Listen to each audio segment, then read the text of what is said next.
Isu pelarangan impor baju bekas dalam karung atau balpres kembali mencuat usai penegasan yang dikeluarkan Menteri Keuangan Purbaya Yudi Sadewa. Untuk membahasnya saat ini sudah bergabung dengan kami anggota Komisi 6 DPR RI dari fraksi Partai Demokrat. Sudah ada Pak Herman Khairon melalui sambungan Zoom serta Ketua Asosiasi Produsen Serat dan Benang Filamen Indonesia, sudah ada Mas Redma Gita Wirawasta yang bergabung bersama saya di studio. Selamat petang, selamat malam Pak Herman, Mas Redma, terima kasih sudah bergabung bersama kami di Sapa Indonesia malam. Saya ke Mas Redma terlebih dahulu, pandangan dari ASIVI sendiri terkait dengan statement yang disampaikan Pak Menkyu seperti apa? Kami sangat mendukung sekali ya, karena ini kan sudah terjadi kerusakan yang masif gitu ya di industri tekstil, bukan hanya UMKM yang memproduksi barang-barang pakaian saja, tapi kerusakannya sudah sampai ke industri hulu ya, di mana pakaian ini kan diproduksi sebetulnya memang oleh IKM, oleh perusahaan dalam negeri, tapi mereka juga kan beli kain di domestik, dia beli benang domestik, sampai serat, sampai petrochemicalnya juga mereka beli dari lokal. Jadi ketika ada kerusakan di hilir, kerusakannya akan masif sampai ke hulu. Jadi ini memang harus kita segera bereskan supaya tenaga kerja yang kemarin-kemarin banyak yang di PHK juga ini bisa kerja kembali gitu. Jadi memang karena sudah terlalu berdampak, tentunya teman-teman dari ASIVI sendiri sangat mendukung langkah dari Menkyu. Baik, saya ke Pak Herman. Pak Herman, jika memang langkah dari Pak Menkyu ini segera dilakukan, akan seperti apa dari Komisi 6 sendiri? Ini kan aturan juga sudah melarang gitu ya. Peraturan Kementerian Perdagangan nomor 40 tahun 2022 itu sudah melarang impor pakaian bekas. Ya. Dan kemudian banyak sekali sekarang ditemukan pakaian-pakaian bekas, baik itu dari Jepang, dari Korea Selatan, bahkan ada dari Australia, tentu dari Cina banyak gitu ya. Ini yang semestinya ya ada tindakan yang tegas di awal. Karena betul saya setuju bahwa saya juga beberapa kali saya berkunjung ke pabrik tekstil, semuanya merasa inilah yang menghancurkan produksi tekstil dalam negeri. Jadi di hulu saja sudah hancur, apalagi di garment. Karena harga ini kan juga menghancurkan terhadap harga yang semestinya berlaku umum di pasaran. Kita juga bisa sebetulnya mengisi terhadap para UMKM yang sekarang sangat bergantung terhadap barang impor barang bekas ini, gitu ya. Di produksi dalam negeri juga sudah bisa mengisi kok untuk hal-hal seperti ini. Tapi dan gini, kalau regulasi dilarang, ya tidak ada kata toleransi yang memang dilarang. Oke, tapi gini Pak Herman, kalau memang larangannya sudah ada, payung hukumnya sudah ada berdasarkan Permendak nomor 40 tahun 2022 ini. Lalu mengapa sampai saat ini masih banyak ditemukan balpres ini yang tentunya sudah sangat merugikan? Ya itulah saya mendukung penuh terhadap upaya Pak Purbaya bahwa memang pintu-pintu masuk ini kan sangat bergantung kepada bea cukai, sangat bergantung kepada pintu-pintu keluar masuk Indonesia. Yang ini yang harus ketat, kita harus komit, harus konsisten terhadap peraturan. Kalau sudah memang ada larangan, ya semuanya harus sama, tidak ada alasan lain gitu. Dan bagaimana tentu untuk bisa mengganti positioning usaha para UMKM, ya ini kita bicarakan juga. Nanti pada waktu memang ketegasan Pak Purbaya terhadap seluruh aparatur bea cukai yang selama ini menjaga pintu masuk keluar masuknya barang, ya dengan ketegasan itu sejalan dengan itu ya Kementerian UMKM, Kementerian Koperasi berbicara, para pelaku tekstil diajak bicara. Apa nih yang tentu ini bisa mengisi itu, bahkan bisa jadi bahwa dengan pelarangan yang tegas ini akan menjadikan peluang terhadap peningkatan tekstil nasional kita. Oke, jika memang itu harapannya, Mas Redma, tentunya ini jadi harapan teman-teman dari ASIVI. Tapi jika memang pelarangan ini akan berlaku dalam jangka waktu yang cepat, dalam jangka waktu pendek, apakah dari teman-teman sudah siap pasokannya untuk memenuhi pasokan ataupun kebutuhan dari masyarakat? Itu pasti ya, karena sekarang stoknya di teman-teman ini stok di industri ya, di hampir semua lini, dari mulai benang, kain, sampai pakaian jadi pun stoknya numpuk gitu ya, karena nggak bisa keluar gitu ya. Kadang kita harus bersaing dengan barang-barang ilegal, itu kan nggak bisa gitu. Nah jadi kalau misalkan hari ini pun dilarang, supply bisa langsung cepat masuk gitu ya. Dan dari sisi kapasitas, kita kan besar nih kapasitas kita untuk garment itu termasuk UMKM itu sekitar 2, juta ton gitu. Itu sangat-sangat mampu untuk memenuhi kebutuhan dalam negeri, bahkan kita kan masih bisa ekspor gitu ya. Jadi dari sisi kapasitas, dari sisi kemampuan saya kira tidak ada masalah. Oke, kalau dari segi banyaknya yang akan disuplai kepada masyarakat sudah mencukupi, tapi apakah harganya bisa bersaing? Ya tentu nggak akan bisa. Ini kan nggak bisa dibandingkan antara harga pakaian baru produksi dalam negeri dengan harga pakaian bekas. Pakaian bekas itu dari sana harganya nol. Harganya nol, dia kan buangan gitu ya, buangan. Yang dibeli di sini adalah untuk ganti ongkos logistik sama untuk untung pengepul yang ada di sana gitu ya. Jadi kalau harus bersaing ya nggak bisa, karena kita kan di sini kan harus bayar tenaga kerja, harus bayar listrik gitu kan, dengan dibandingkan dengan harga yang nol ya, nggak mana mungkin kita bisa harus bersaing dengan produk-produk yang masuk secara ilegal dan nggak fair gitu. Jadi ya mau nggak gitu ya, misalkan ada saudara kita gitu ya untuk bikin baju tapi nggak digaji, kan nggak mau kan, nggak mungkin kan. Terus mau nggak PLN ngasih kita harga listrik dengan nol, kan nggak mungkin gitu ya. Jadi saya kira nggak bisa dibandingkan masalah harga antara harga yang normal dengan harga yang nggak fair gitu. Oke, jadi harganya ini juga tentunya nanti yang akan jadi perdebatan di masyarakat juga. Pak Herman bagaimana? Karena banyak juga yang mengatakan bahwa thrifting ini adalah cara masyarakat kecil untuk mendapatkan pakaian-pakaian yang bisa dikatakan bagus dengan harga murah. Ya, produk dalam negeri kita juga sudah bagus. Hanya kemarin memang banyak keluhan. Jadi sebelum kami dulu mendorong Kementerian Perdagangan agar melahirkan pelarangan terhadap barang bekas masuk ke dalam negeri, itu karena memang menghantam terhadap produksi tekstil dalam negeri. Nah, ketika kemudian pelarangan itu sudah ada dan terus berlangsung, ini kan menghantam terhadap ya barang masuk ilegal ini kan deras terus gitu ya, dan terus menghantam terhadap produksi dalam negeri. Otomatis kalau produk dalam negerinya semakin kecil dan kemudian mass production yang nggak bisa diproduksi, ya harganya akan semakin sulit untuk mendekati terhadap harga pakaian bekas, dan pasti harga pakaian bekas lebih murah, itu pasti, karena memang itu pakaian-pakaian yang sudah tidak digunakan oleh mereka. Dan ini juga persoalan martabat bangsa. Masa kita sebagai negara yang berdaulat dan memiliki sumber daya alam dan memiliki harkat martabat, kita harus menggunakan pakaian bekas. Kita masih bisa memproduksi terhadap tekstil dan garment yang sesungguhnya memiliki kualitas tinggi. Kita juga sering bisa melihat bagaimana produk-produk di luar negeri yang punya brand, yang punya merek, itu juga produksi dalam negeri.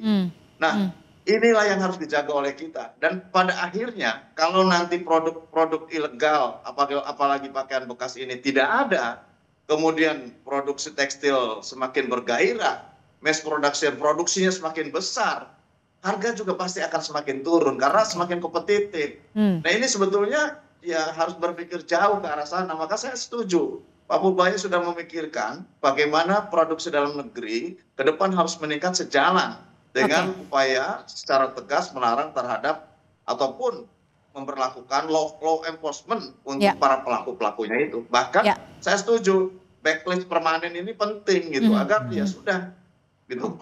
Ini adalah ladangnya, lahannya untuk dan momentum untuk meningkatkan produksi tekstil dalam negeri. Oke, kalau dari langkah APSIVI sendiri, punya tidak langkah yang bisa dilakukan dalam waktu dekat untuk menekan biaya produksi sehingga nantinya masyarakat juga bisa bergiat kembali gitu untuk membeli produk-produk di dalam negeri ini? Ya, kemarin ini ada yang menarik sebetulnya. Kemarin kita discuss di DEN ya. Di DEN kemarin ada dengan ada beberapa konsultan, kita bedah analisa dari sisi cost. Kita ini paling murah dibandingkan dengan Cina, kita jauh lebih murah cost ya. Cost tenaga kerja, cost energi, banyak. Mungkin yang kita sedikit lebih mahal adalah cost untuk bunga bank. Dibandingkan dengan Vietnam, dibandingkan ini kita tuh murah. Jadi sebetulnya bukan masalah harga. Masalahnya persaingan kita di market, apakah persaingannya equal atau enggak, apakah persaingannya fair atau enggak. Kalau kita dipaksa untuk ngikutin harga yang enggak fair, harga dumping, harga import ilegal, kan dia nggak bayar pajak, kita harus bayar pajak. Kecuali pemerintah mau kasih kita suruh pajak bayar nol gitu, mereka kan nggak bayar pajak karena ilegal, dia nggak bayar bea masuk. Gimana caranya kita harus bersaing dengan barang-barang yang ilegal, barang-barang yang nggak fair. Jadi ini bukan isunya, bukan kita yang tidak berdaya saing, ini isunya adalah fairness competition gitu ya, di mana mereka harus equal kalau mau bersaingnya equal gitu. Karena ini jatuhnya sekarang adalah tidak apple to apple tidak ya. apple to apple gitu. Baik, Pak Herman, yang menjadi sorotan adalah saat ini Pak Purbaya juga mengatakan bahwa sebenarnya sudah mengantongi data ataupun nama-nama dari mafia ini. Lalu mengapa hingga saat ini belum juga ditindak? Kita masih akan membahasnya usai jeda, tetap bersama kami di Sapa Indonesia Malam. Saudara, sejumlah respon dari masyarakat muncul usai wacana larangan impor baju bekas dalam karung atau balpres dikeluarkan Menteri Keuangan Purbaya Yudi Sadewa. Sebagian masyarakat ada yang setuju karena menganggap bisa memajukan usaha pakaian dalam negeri. Namun tidak sedikit dari mereka yang menyayangkan larangan tersebut. Sebenarnya kalau thrifting dari luar negeri itu aku termasuk yang netral aja karena aku juga jarang menggunakan produk luar negeri. Nah, mungkin dari Menku Perbuaya itu sangat bagus ya kebijakannya untuk thriftingnya itu dari lokal aja gitu, menstop dari luar negeri. Tapi mungkin bagi banyak masyarakat itu disayangkan karena mereka pengguna kan. Karena aku sebenarnya nggak terlalu pengguna thrifting dari luar negeri, jadi aku di netral aja sih Kak, nggak apa-apa. Kalau menurut saya sih tidak setuju dengan apa yang kebijakan dari Pak Purbaya ya, karena saya sangat pecinta thrifting. Selaku pelaku pembeli atau buyer thrifting juga, kalau brand lokal kadang suka kalah dengan brand luar. Jadi menurut saya thrifting brand lokal masih kurang dari thrifting brand luar. Jadi dan juga lebih bagus dan lebih murah di brand lokal brand luar.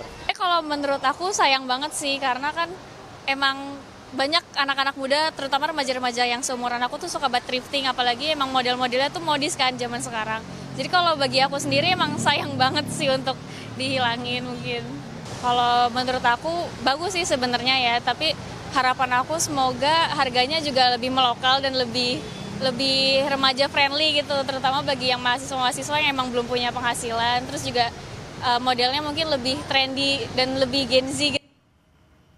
Yang juga menjadi sorotan adalah bahwa disebutkan nama-nama dari mafia yang melakukan balpres ini sudah dikantongi oleh pemerintah. Saya masih akan membahasnya. Pak Herman, dari DPR sendiri sudah mendapatkan informasi ini kah? Apakah nama-nama dari mafia ini sudah disampaikan ke Komisi 6? Ya, sejak kami dulu membahas dan mendapatkan banyak laporan dari pelaku industri tekstil dalam negeri atas penyelundupan berbagai produk tekstil, tentu pada waktu itu kami juga mendapatkan nama-nama. Dan kami tidak ingin tentu mengeluarkan nama-nama itu sebelum tentu ini diusut oleh aparat penegak hukum. Namanya ilegal. Kalau ilegal ya pasti mereka itu melanggar aturan. Dan kalau ilegal betul pasti mereka akan lebih kompetitif karena kan tidak kena pajak, tidak kena PPN, dan tentu mereka juga akan mengeluarkan harga dengan sangat murah. Dan barang bekas ini kalau di Amerika ini kan barang buangan gitu ya. Dan dimanapun saya kira juga barang buangan. Barang buangan berarti di sana justru tidak punya nilai. Begitu nyelundup masuk Indonesia menjadi nilai, ya itulah dengan harga berapapun mereka akan banting. Tapi begini Pak Herman, maaf saya potong. Maaf saya potong. Kalau kita melihat dari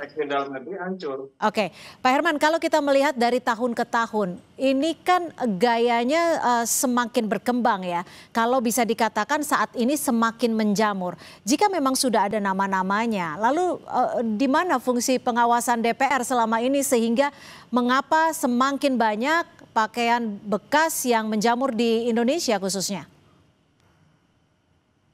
Yang memiliki pintu-pintu keluar masuk kan memang sekarang bea cukai. Aparat penegak hukum silakan saja untuk menindak. Toh kami juga sejak tahun 2008, sejak terpuruknya industri tekstil dalam negeri, kami terus memberikan dorongan dan affirmative action. Bahkan keluarnya peraturan Kementerian Perdagangan nomor 40 tahun 2022 itu juga didasarkan pada laporan para pelaku industri tekstil dalam negeri. Dan ingat, kalaupun kemudian ilegal ini masuk dan seolah-olah murah, sebetulnya ini akan menjadi mahal di kemudian hari. Karena apa? Industri kita akan hancur, semakin kecil, dan kita akan semakin tergantung. Tetapi semakin kita ketat, kita berantas mafia-mafia impor ilegal pakaian bekas ini, industri dalam negeri akan lebih kompetitif, dan insya Allah nanti harganya juga akan mendekati. Karena semakin mass production, semakin... Trek Rental, teman di setiap kilometer. Apsivi sendiri seberapa besar sih dampak kerugian yang dirasakan, mungkin bisa dikatakan dari tahun ke tahun, karena kalau zaman dahulu beberapa belas tahun yang lalu, karena kita tahu bahwa hanya ada di titik-titik tertentu di Jakarta misalnya yang menjual pakaian thrifting. Kalau sekarang kan bisa dikatakan sudah sangat menjamur. Ya ini kan salah satu, ini kan bukan satu-satunya ya penyebab, sebetulnya ada penyebab lain ya. Penyebab lain ini kan importasi ilegal pakaian bekas, ada juga importasi ilegal kain, pakaian baru juga jadi masalah sebetulnya yang ilegal gitu ya. Dan ini kan daya rusaknya semakin lama semakin besar. Anggap kalau kita bicara terutama dalam 4 tahun terakhir lah, dalam 4 tahun terakhir pasca COVID ya, pasca pandemi. Sebelum di 2022 utilisasi kita industri rata-rata dari hulu sampai hilir itu hampir sekitar 75%. Ya. Nah, sekarang dengan banyaknya barang-barang impor ilegal, impor dumping, termasuk impor ilegal pakaian bekas, kita sekarang rata-rata hanya 45%. Artinya hampir terpotong setengahnya. Nah ini turunnya produksi ini tentu akan berakibat pada turunnya penggunaan bahan baku dan PHK. Jadi makanya kemarin banyak pabrik-pabrik yang tutup, banyak PHK. Salah satunya disebabkan oleh praktek importasi ilegal, termasuk importasi ilegal pakaian bekas. Ya, karena dampaknya memang dari hilir ke hulu ya, jadi semuanya akan berkesinambungan. Pak Herman, kalau memang Pak Purbaya menyebutkan akan menambah dampak ataupun mereka yang melakukan balpres ini dengan ancaman hukuman, tidak dengan ancaman hukuman pidana saja, tidak dengan pemusnahan saja, tapi juga dengan denda dan larangan impor seumur hidup. Anda sepakat dengan ini? Ya, saya kira harus begitu. Ya, ketika sesuatu dilarang, ya harus ditegakkan dengan law enforcement yang betul-betul tegas gitu. Dan bahkan kalau semuanya bahwa kita harus menegakkan dengan pemusnahan, dan itu pemusnahan juga butuh biaya lagi gitu. Iya. Jadi memang yang paling efektif adalah bagaimana menutup terhadap pintu keluar masuk, dan begitu mau masuk, kalaupun toh sudah tiba dan diperiksa ternyata itu adalah barang ilegal, harus dikembalikan lagi oleh yang bersangkutan. Itu jangan menjadi kerugian negara ini. Negara ini sudah terlalu lama ini dirusak ya. Perstekstilan kita ini dirusak terlalu lama. Ya. Jadi kalau sekarang ada momentum yang tegas dari Menteri Keuangan, mari kita dukung. Karena ini adalah upaya juga untuk memajukan industri tekstil dalam negeri. Oke, lalu langkah apa yang akan dilakukan pemerintah bersama DPR sendiri? Apakah akan melakukan penertiban terhadap pelaku thrifting kecil, dalam hal ini adalah penjual, atau bisa langsung mengejar mafianya? Secara sektoral ini kan memang bea cukai di bawah Kementerian Keuangan. Dan sekarang Menteri Purbaya sudah menyampaikan akan menindak tegas. Saya kira kita dukung ya upaya ini.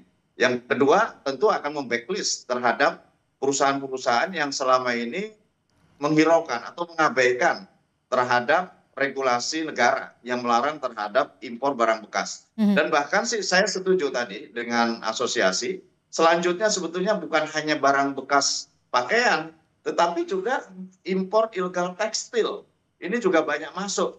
Nah ini juga yang harus diberantas gitu ya. Kalau semuanya pintu keluar masuk ini betul-betul dijaga sesuai dengan regulasi, saya kira inilah akan menjadi awal kebangkitan kembali industri tekstil kita. Kita pernah berjaya di industri tekstil dan bahkan bisa menguasai pangsa pasar internasional. Nah kalau dirusak terus oleh illegal trading seperti ini, ya saya kira ke depan kita akan semakin kecil dan akan semakin tidak kompetitif.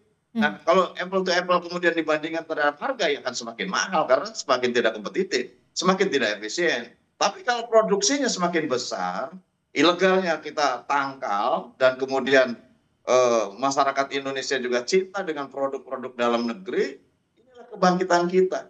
Dan ekonomi kita akan lebih baik. Kalau ekonomi kita lebih baik, daya beli masyarakat juga mampu untuk bisa memberi produk dalam negeri. Dan saya kira ya ke depan ini juga akan menjadi trigger terhadap pertumbuhan ekonomi nasional kita. Oke, kalau dari dugaan Anda sendiri, mafianya ini pemainnya orang-orang dari mana sih, Pak Herman?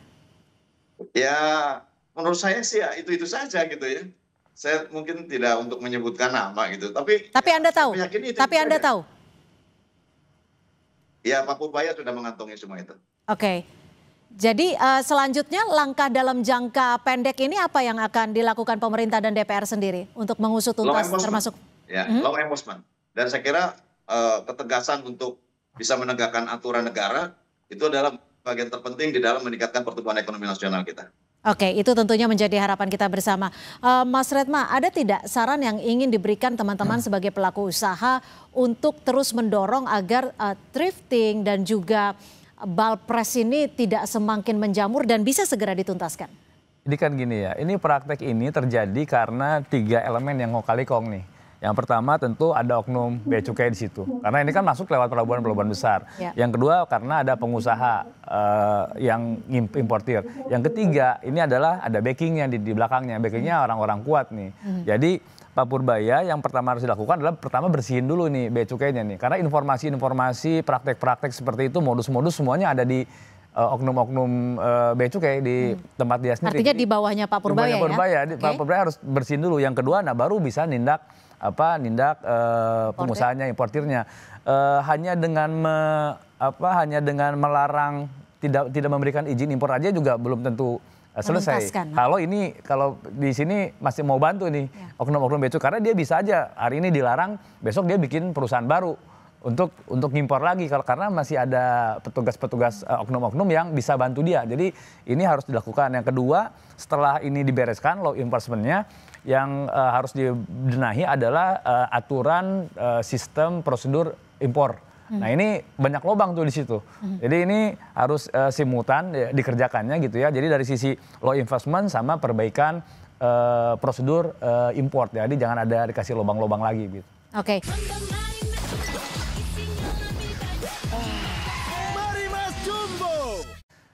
Kalau untuk pakaian bekas ini kebanyakan orang-orang retail ya, orang-orang retail dan orang-orang logistik. Ini orang-orang yang di industri logistik. Jadi bukan di industri tekstil ya. Kalau di tekstil ada lagi pemain-pemainnya yang biasa ngimport kain ilegal gitu ya, benang, dumping gitu. Itu kita tahu nama semua. Tapi kalau di sini memang pemainnya kebanyakan pemain-pemain di logistik. Nah, memang ada backing-backingnya juga yang orang-orang kuat lah gitu ya. Jadi kenapa sih ini orang sudah kuat lama? Misalnya bidangnya apa? Di politik, bahkan kami dengar di aparat pun ada gitu ya yang jadi backingnya gitu ya. Tapi saya kira backing ini kalau pemerintahnya tegas itu akan mundur lah. Karena dia tahu ini kan melanggar hukum. Jadi sebetulnya yang perlu ditindak tegas pertama adalah tadi dulu oknum petugas bea cukainya, baru pemainnya gitu, pemainnya gitu. Anda optimis dengan gerakan Purbaya? Harusnya ya, karena memang kemarin-kemarin yang banyak ditindak adalah pedagangnya. Ini salah nih, salah kaprah nih. Kalau sekarang kan karena pedagang ketika tidak ada barangnya pun tidak bisa melakukan apa-apa. Tapi kalau sekarang pedagangnya dikerak-kerak tapi barangnya masuk terus kan juga percuma nih. Jadi saya kira memang sudah tepat importirnya. Jadi hulunya penyebab utamanya yang harus ditindak. Nah, kita kan tinggal tunggu aja nih Pak Purbaya kapan dia mau membersihkan bea cukai gitu ya. Yang terlibat pasti banyak gitu ya. Karena ini kan pelabuhan-pelabuhan besar gitu ya. Dan kapan Pak Purbaya mau nangkap para pemainnya ini. Oke, Pak Herman, dapat bocoran dari Apsivi nih, pemainnya bisa saja orang-orang besar, bisa politisi, bisa juga aparat. Betul tidak sih? Hanya sekedar sampai betul tidak sampai situ? Yang pasti importir ya, yang pasti ini pemainnya adalah importir. Dan kalau di belakang ada backup ya, pada setiap illegal trading, yaitu pasti ada yang bermain. Dan saya kira memang ini harus memiliki standar moralitas yang tinggi. Utamanya ya bea cukai. Ya saya setuju bahwa bea cukai harus dibersihkan dulu oleh menterinya. Dan setelah itu tentu blacklist untuk beberapa perusahaan importir yang sampai saat ini mengabaikan terhadap pelarangan impor barang bekas itu. Dan tentu pada akhirnya bagaimana law enforcement ini harus terus ditegakkan di pintu keluar masuk barang. Utamanya yang tentu barang ilegal ini. Kalau barang ilegal lebih murah dan yang pada akhirnya akan menghantam industri dalam negeri. Oke, Pak Herman, butuh waktu berapa lama sih supaya kita bisa tahu juga kapan targetnya, baik itu dari pemerintah, baik itu dari DPR untuk menuntaskan permasalahan ini? sejak kami mengeluarkan ya, kami dulu dorong karena banyak sekali dari pelaku industri tekstil dalam negeri mengadu kepada Komisi 6. Ya. Kemudian kami mendorong Kementerian Perdagangan mengeluarkan peraturan Menteri Perdagangan atas pelarangan barang bekas pakaian nomor 40 tahun 2022. Semenjak itu semestinya memang tidak ada lagi barang masuk impor barang bekas pakaian itu gitu. Nah kalau masih ada ya berarti ini masih ada pelaku, dan Pak Purbaya sekiranya mengangkat ini sebuah momentum penting ya, momentum penting, dan saya berharap Pak Presiden tentu pada akhirnya juga menginstruksikan kepada siapapun seperti halnya untuk memberantas terhadap para pelaku ilegal lainnya ya. Ada ilegal perkebunan, ada ilegal pertambangan, dan sekarang saya kira harus masuk dalam ilegal-ilegal itu supaya diberantas karena ini sangat mempengaruhi terhadap pertumbuhan produksi dan ekonomi dalam negeri juga. Baik, terima kasih Pak Herman Khairon, anggota Komisi 6 DPR RI dari fraksi Partai Demokrat, dan juga Ketua Asosiasi Produsen Serat dan Benang Filamen Indonesia, Mas Retma Gita, sudah bergabung dan juga memberikan perspektif. Mudah-mudahan ada langkah tegas dan juga langkah nyata baik itu dari pemerintah dan DPR untuk mengawal ini. Terima kasih.